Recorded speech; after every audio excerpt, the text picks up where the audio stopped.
6 months had passed since the procedure that saved Princess Syrinx and nearly killed Kang Do-hyun.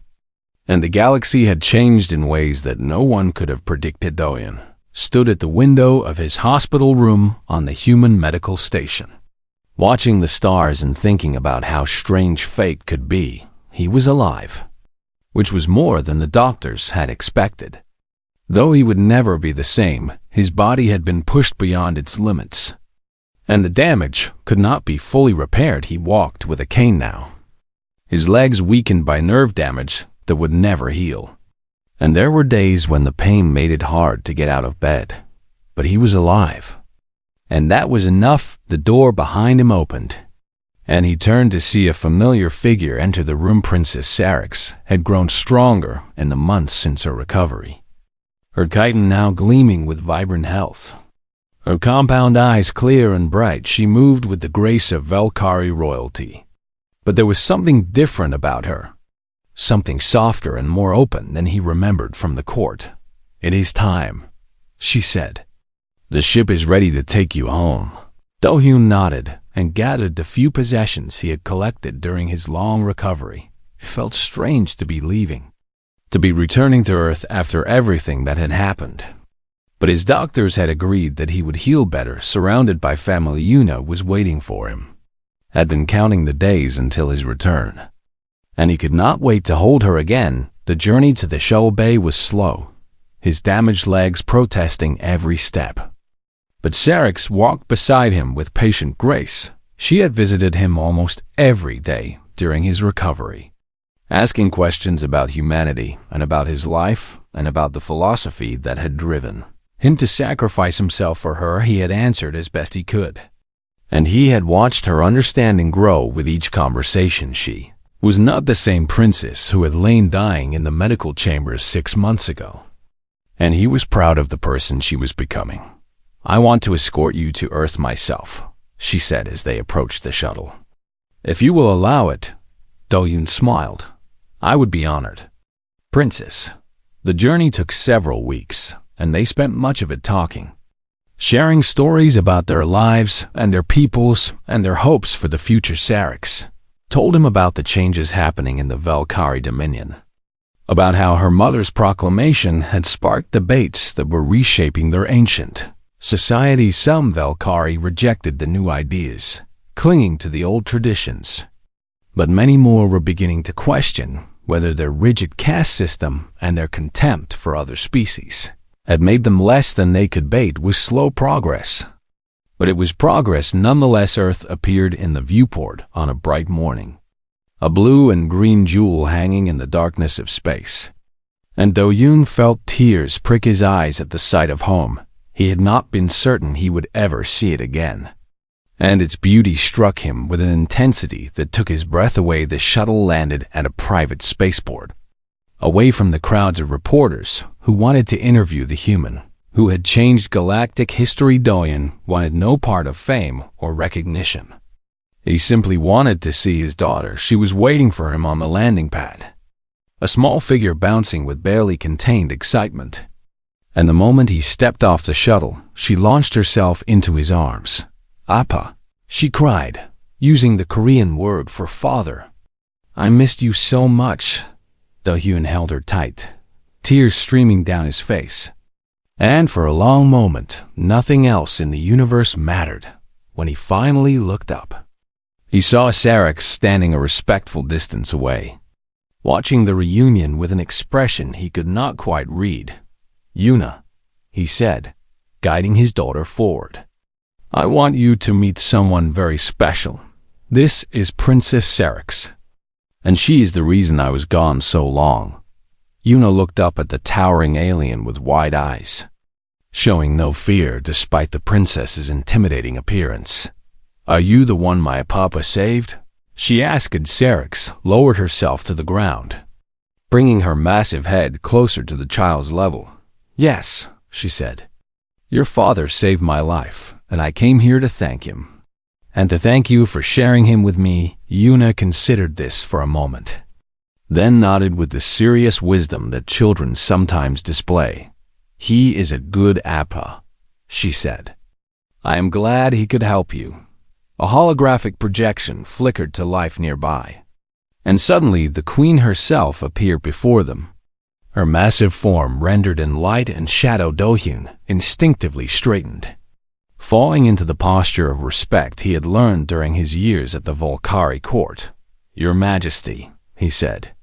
"This is unexpected." The queen looked at him, then at her daughter, then at the small human child who stood without fear before the ruler of one of the galaxy's most powerful civilizations. "I came to deliver a message," she said. "One that I wanted to give personally." She raised her head, and her voice took on the formal cadence of royal proclamation. "The Volcari Dominion has debated for many cycles how to acknowledge what Kang Do-hyun did for us, and we have decided that debt is the wrong concept entirely." Her eyes fixed upon Do-hyun with something that might have been warmth. "Instead, we declare humanity to be Kethful, a word that has no translation in your language, but means something like those who teach us what we forgot." She gestured toward her daughter.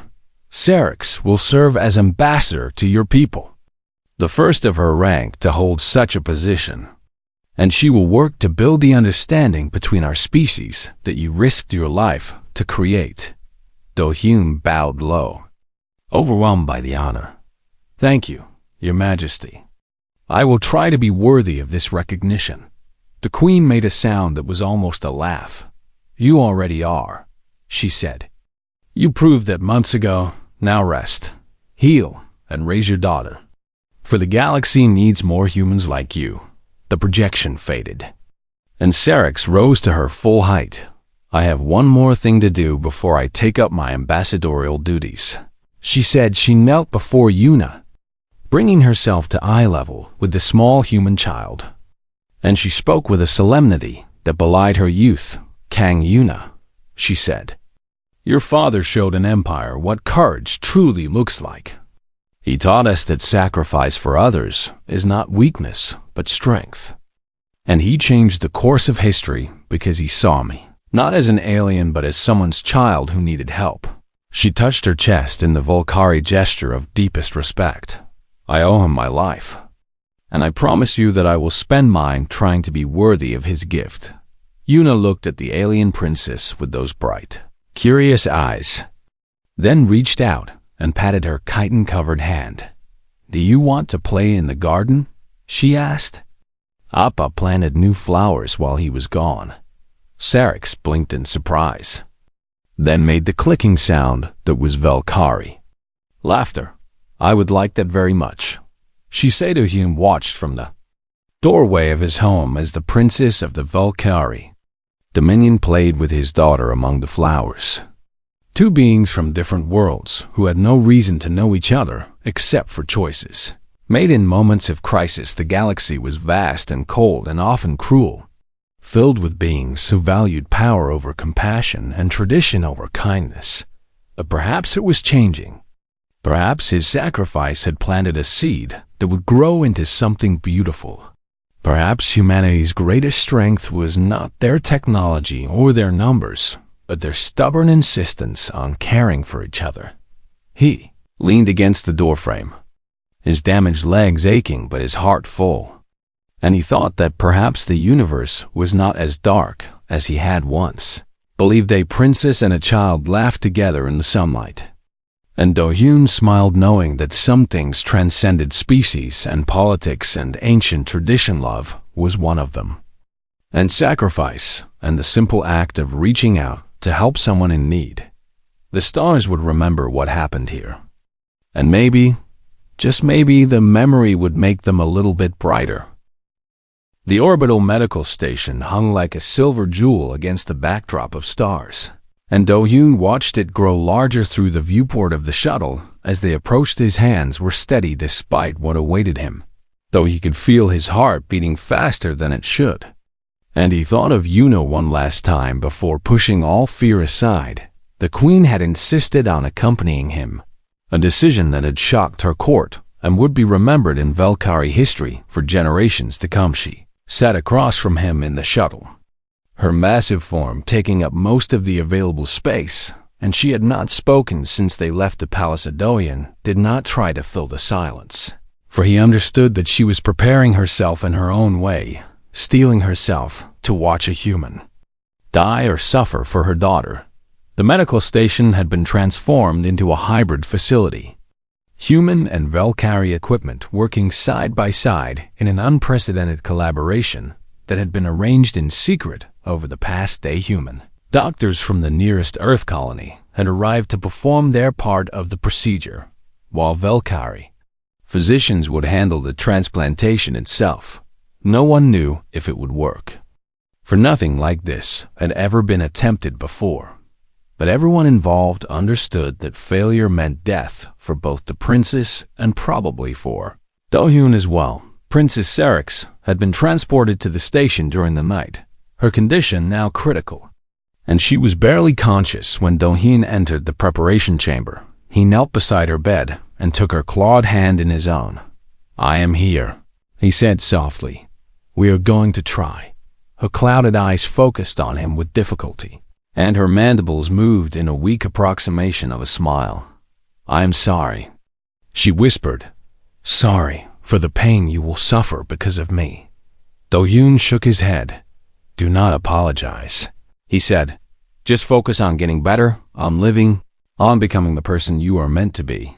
The human medical team arrived to prepare him, and Dohyun allowed himself to be led to the extraction chamber where the procedure would begin. They explained what would happen in simple terms, though he already knew from his research, and they did not try to hide the danger from him. The amount of bone marrow needed was nearly 3 times what could be safely extracted from a human donor, and the process would put enormous strain on his body.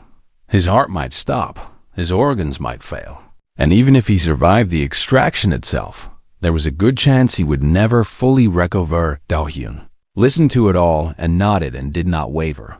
"Let us begin," he said. They laid him on the operating table and connected monitors to his body, and the queen entered the chamber and took a position where she could observe everything. Her presence was unusual, unprecedented even, but no one dared question the monarch's wishes. Dohyun met her eyes before the sedation took effect. "Watch," he said. "Watch and understand." Then the drugs pulled him under and the procedure began. The extraction was brutal in its efficiency, the human doctors working with desperate speed to harvest what was needed while trying to minimize the damage to their patient. The queen watched as they pushed long needles into his bones, as they drew out the precious marrow that might save her daughter. As monitors began to scream warnings about his deteriorating vital signs, his heart stopped for the first time 20 minutes into the procedure. The medical team worked frantically to revive him, shocking his chest and pumping drugs into his veins. And after what felt like an eternity, his heart began to beat again. The queen stood motionless, her chitin pale with an emotion she did not have words for, and she watched as they continued the extraction. Despite the obvious risk, she had seen warriors die in battle, had watched enemies fall before her armies, had even witnessed the deaths of her own children.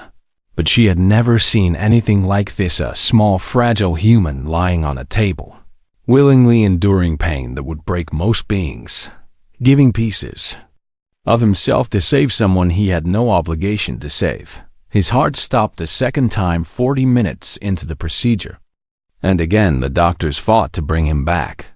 The extraction was nearly complete now, and the marrow was being prepared for transplantation to the princess in the adjacent chamber. Dohyun's face was pale as death, his body shaking even under sedation, and the monitors showed numbers that no human should survive, but still he breathed. Still he clung to life with a stubbornness that defied all medical expectation. The transplantation began in the other room, Valkyrie physicians introducing human marrow into the princess's failing body, and everyone held their breath waiting to see if it would work. Minutes passed like hours, and then something miraculous happened. Syrinx's vital signs began to stabilize. Her neural degradation slowed and then stopped, and the cloudiness began to fade from her compound eyes. She would live. The queen received the news with no visible reaction. Her attention fixed on the human who had made it possible. Do-hyun lay unconscious on the table, his extraction complete, his body ravaged by what it had endured. The doctors had done everything they could, but they warned that he might never wake up. And if he did, he might never walk again. She stood over him for a long time, this small creature who had shattered her understanding of the universe, and she tried to comprehend why anyone would choose this.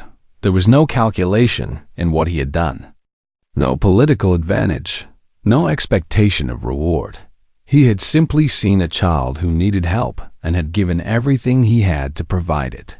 The queen reached down and touched his hand, her massive claws gentle against his fragile human skin, and she made a decision that would change her people forever. She stayed beside his bed through the night, through the long hours of uncertainty, while doctors monitored his failing systems and fought to keep him alive. She did not sleep, did not eat, did not acknowledge the servants who came to check on her. She simply sat and watched and waited. When morning came, Do-hyun was still alive, though barely, and the doctors said that if he survived the next few days, he might have a chance at recovery. The queen summoned her scribes to the medical station, and there in that sterile chamber beside a dying human, she dictated a proclamation that would be remembered for 10,000 years. Let it be known, she said, that on this day a human named Kang Do-hyun proved something that the Volcari had forgotten, something we must learn again if we are to deserve our place among the stars. She looked down at his unconscious face, at the small, fragile being who had shown her what courage truly meant. He showed us that true strength is not measured in power or in lifespan, but in the willingness to sacrifice everything for those who need us, even strangers, even those who are different from ourselves. Her voice grew soft, almost tender. This is not a debt we owe to humanity, for debts can be repaid and forgotten. This is a lesson we must carry forward forever, a reminder of what we should have been all along. She touched his hand once more. Rest now, brave one, she whispered. You have done enough. The queen's rage shook the crystal palace to its foundations when she discovered what her daughter had done, and servants fled from her presence as her chiton blazed with colors that had not been seen since the great civil war that had claimed her other children. She stood in the center of the throne room, her compound eyes burning with fury and betrayal, and the courtiers who had gathered at her summons pressed themselves against the walls in terror. Bring me the human, she commanded, and her voice was death itself. Do-hyun was escorted into the throne room by a dozen armed guards, their weapons drawn and ready, and he walked between them with his head held high despite the fear that twisted in his stomach. He had known this moment would come, had prepared himself for it as best he could. But facing the full wrath of the Valkyrie queen was unlike anything he had ever experienced. She towered over him like a goddess of destruction, her massive form casting a shadow that seemed to swallow the light itself. And when she spoke, the words struck him like physical blows. You have corrupted my daughter, she accused. You have turned her against 10,000 years of tradition, against her own mother, against everything our people hold sacred. Do-hyun stood his ground, refusing to look away from those terrible eyes. I told her the truth, he said. I told her why I offered my life, and she made her own choice. She is a child, the queen snarled. She does not understand the consequences of defying the throne, of accepting help from lesser beings, of creating debts that cannot be repaid. She moved closer, her claws clicking against the crystalline floor, and Do-hyun could feel the heat radiating from her anger-flushed chiton. Why do you humans do this? She demanded. Why do you throw your lives away for strangers? Why do you rush toward death as if it means nothing? Do-hyun drew a deep breath and spoke the words he had been preparing since his conversation with the High Keeper. Because we have learned something that your people forgot, he said.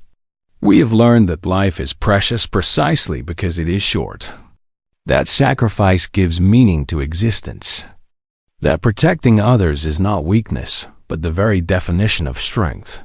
The courtiers stirred at his words, whispering among themselves, and the queen's eyes narrowed with dangerous interest. "Explain yourself." "Human."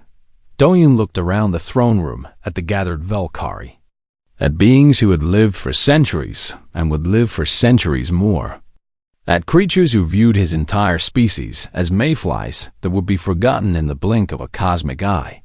"Humans are fragile," he began. "We are weak compared to almost every species in the galaxy, and we live such short lives that most of you will barely notice our passing." He spread his hands in a gesture of openness. "We cannot survive alone. We never could, and so we learn to stand together, to protect each other, to value every life because we have so few years to share." His voice grew stronger as he continued. "When I look at your daughter, I do not see an alien princess. I see a child who needs help. And every instinct I have tells me to provide that help regardless of the cost to myself." He met the queen's gaze without flinching. "You ask why I would die for a stranger. But to humans there are no strangers when a child is suffering. There is only someone who needs us and our determination to answer that need." The throne room fell silent, and Doyun could see that his words had struck something in the gathered Valkyrie, something they had perhaps never considered before. But the queen was not finished. "Pretty words," she said coldly, "but they change nothing, for if I allow this procedure, I do my people to eternal debt. I prove to the galaxy that the Valkyrie cannot care for their own. I make us seem weak and dependent on soft creatures who will be dust while we still rule the stars. And if you refuse," Do-hyun countered, "you let your daughter die. Your only surviving heir, the last of your bloodline. And for what? For pride, for tradition, for fear of what others might think." His words hung in the air like a challenge, and the courtiers held their breath waiting for the queen's response. She stared at him for a long moment, her compound eyes unreadable. And then she did something that shocked everyone present. She laughed. It was not a warm sound, not a joyful sound, but it held something that might have been respect buried beneath the bitterness. "You are either very brave or very foolish." "Human," she said. "Perhaps both." She turned away from him and addressed her court. "Leave us," she commanded. "All of you." Now the courtiers fled gratefully, and soon only Do-hyun and the queen remained in the vast throne room. She moved to a window that looked out upon the swirling storms below, her back to him, and when she spoke again, her voice was different, quieter, almost vulnerable. "I lost 3 children in the Civil War," she said. 3 heirs who were supposed to continue my line. 3 children I raised from eggs and watched grow into proud Valkyrie. All of them dead because I was too proud to negotiate, too confident in our strength. She turned to face him, and Do-hyun was shocked to see something that might have been tears glistening on her chitin. "Serix is all I have left," she continued. "The last piece of my legacy. The only reason I continue to rule rather than surrender to despair.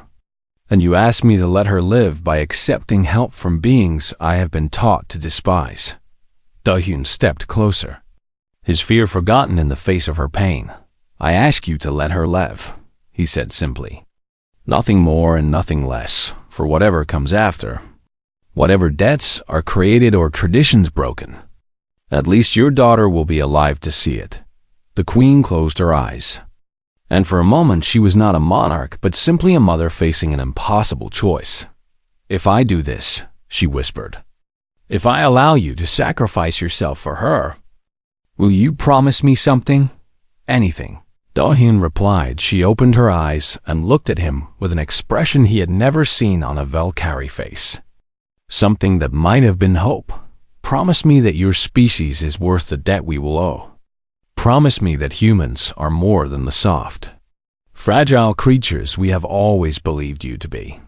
Do-hyun thought of humanity, of all their flaws and failures, of the wars they had fought and the cruelties they had committed, but also of the kindness and the courage and the endless capacity for love that had carried them across the stars.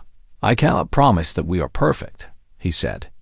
For we are not, but I can promise that we will always try to be worthy of trust, that we will stand beside those who need us, and that we will never stop reaching for something better.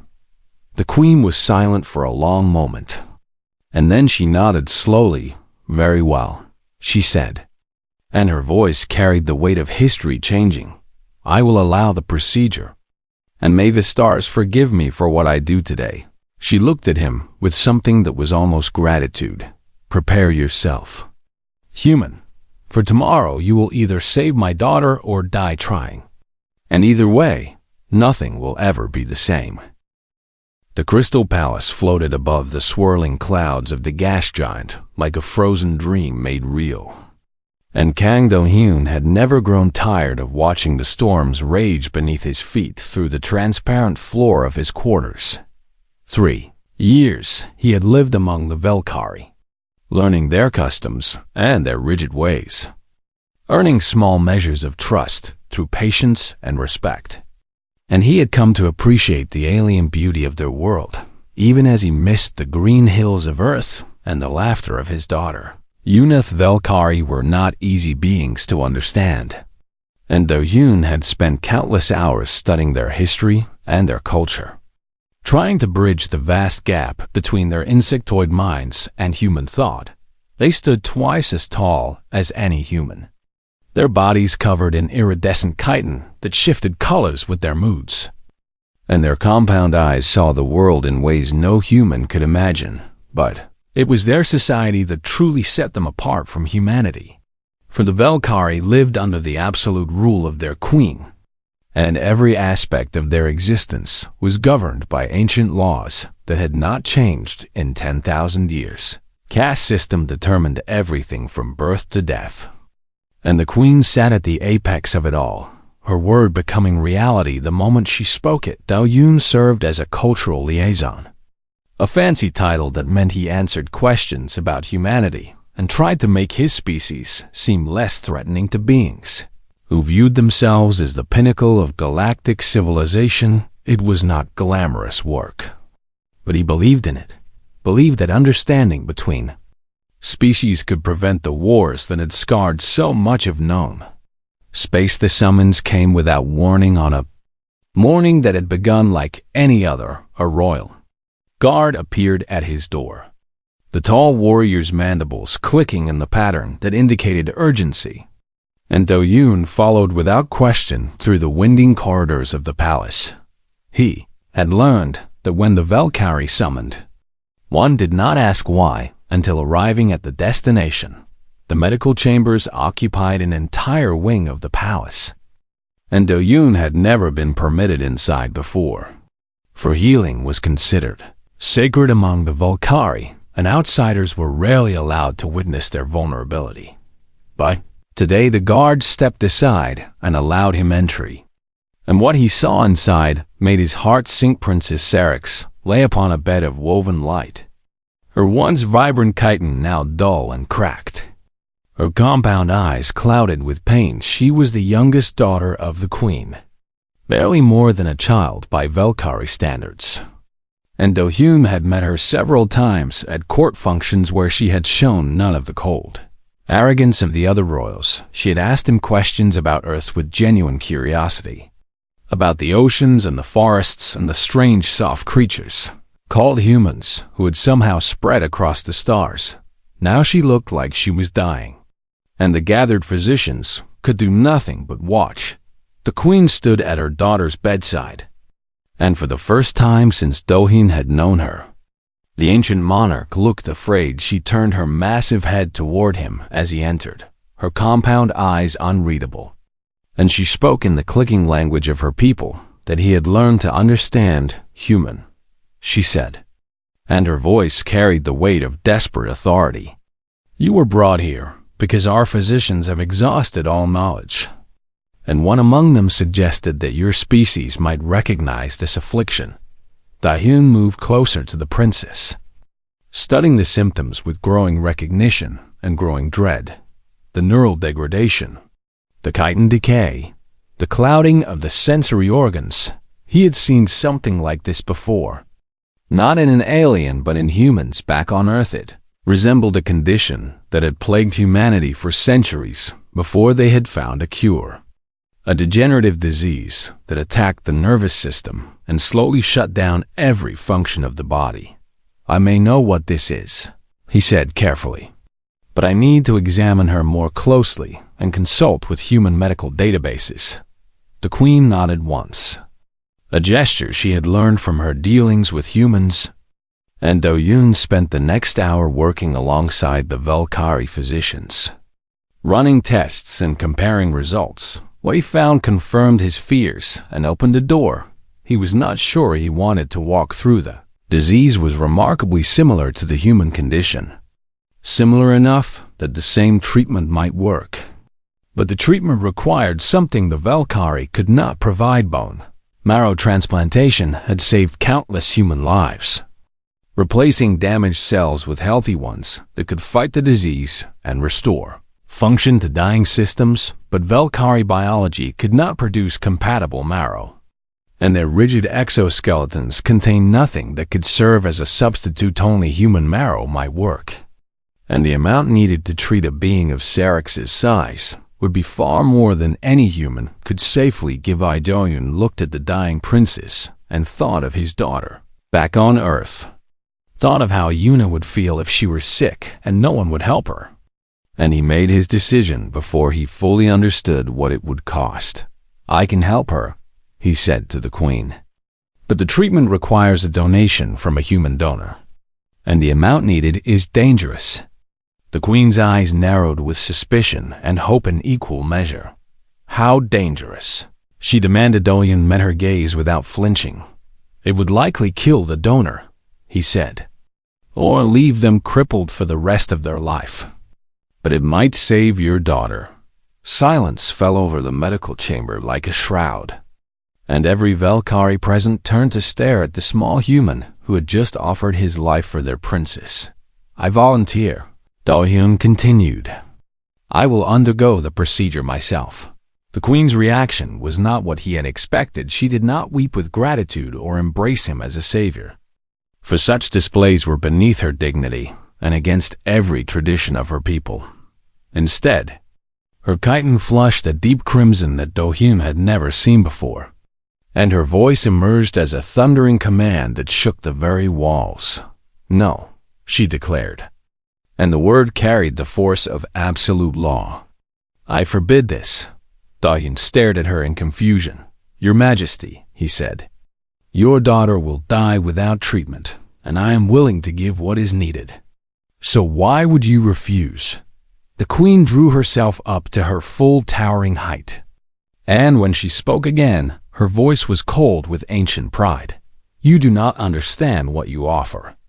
Human, she said, among the Valkyrie, a life saved creates a debt that must be repaid across generations. A soul debt that binds the saved to the Savior for eternity. She gestured toward her dying daughter with one clawed hand. If you die for her, the entire Valkyrie dominion becomes indebted to humanity, a lesser species that has existed for mere moments compared to our civilization. Her eyes burned with something that might have been shame or might have been terror. We would owe everything to creatures we have looked down upon since first contact, and the other powers of the galaxy would see us as weak, as servants to soft beings who live and die in the blink of an eye. She turned away from him and from her daughter, her voice dropping to a whisper that carried more pain than any shout. I cannot allow a lesser species to sacrifice itself for royal blood, for the shame would destroy us more surely than any war. Do-yoon looked at the princess, watched her labored breathing and her fading light, and he understood that the Queen would rather let her daughter die than accept help from a human. The galaxy suddenly seemed much colder than before.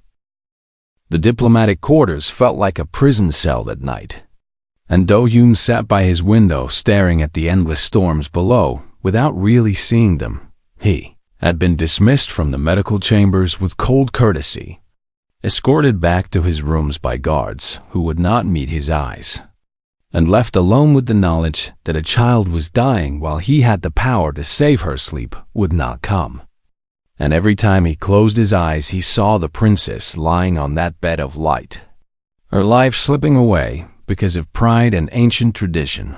He thought about his daughter Yuna back on Earth, about her bright smile and the way she laughed when he called her on the communication screen. And he wondered what kind of father he would be if he let another man's child die when he could have done something. The answer was simple and terrible, and it kept him awake until the artificial dawn brightened the crystal walls of the palace.